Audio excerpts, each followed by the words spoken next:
the brand new kid.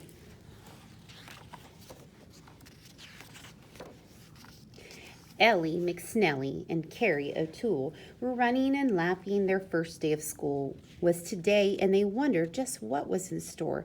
Would this be a good year? Would school be a bore? They kept fingers crossed they'd be in the same class, and on a big table they had to pass. They checked to find out which room they should go. McSnelly, 240. O'Toole, I don't know. Oh, here it is, dear. You're 240 as well. They squealed with delight. Oh, gee, this was swell. 240 meant they would both have Miss Kincaid, the best teacher by far in the whole second grade. They took their seats quickly. Miss Kincaid called the roll. Emily Allen here. Tyler O'Toole here. Peter Bardzinski. Raquel Brooks here too. She went down the list until she was all through. Then she got to the boy who was not in her book. We have a new student. They all turned to look. His name is different one, Laszlo Eskaski. He's new to our school in the town of Delaski. Please welcome him here. Won't you all please say hi? But the students just turned and stared at the new guy. His hair was so blonde, why it looked almost white. It stuck out all over. It didn't look right. His lips were bright pink, his eyes very blue. He looked at his feet, and he fidgeted too. He was quiet at first and then yelled out, "Hello!" His voice booming so loud it made Ellie say, "Whoa!" The other kids laughed. Gee, this new boy was weird. Too different and strange to fit in, they all feared. Now, class, Miss Kincaid said, her voice shrill and tight, let's focus on learning and getting things right. She turned from the students. White chalk was her tool as she wrote, "Welcome back to Brookhaven School." They sharpened their pencils and picked up their books. All morning long they kept shooting him looks. They headed to gym class, a quick softball game. When they went to pick teams, no one mentioned his name.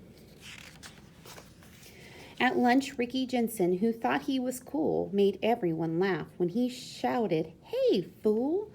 As Laszlo was leaving the line with his tray, someone tripped him. His food, it went every which way. The students all froze as they saw Laszlo's face with French fries and ketchup all over the place. So these first weeks were lonely for this brand new kid. They made fun of him, all that he said and he did. So he kept his head bowed and stopped trying to please and simply prepared for the next taunt and tease. One day after school, Ellie walked out the door and she saw someone she hadn't seen there before. A lady whose face looked so tired and worn. She had tears in her eyes and she seemed so forlorn.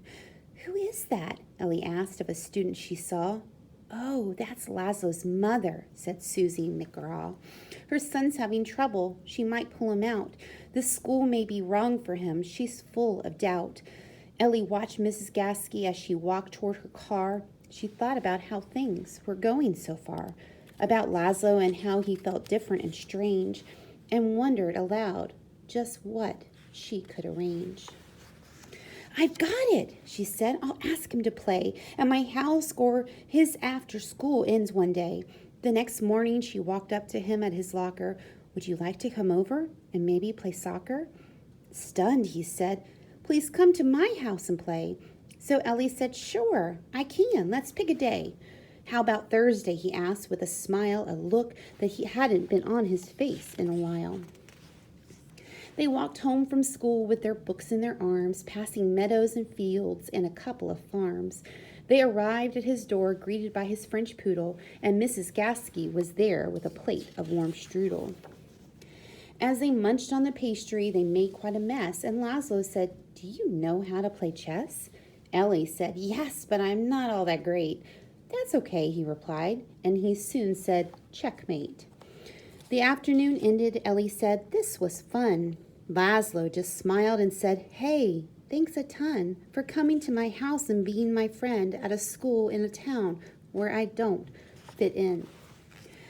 At school the next day, the kid stopped her and said, "You were walking with Laszlo. Are you sick in the head?" Ellie paused and replied, "Now I know him, you see.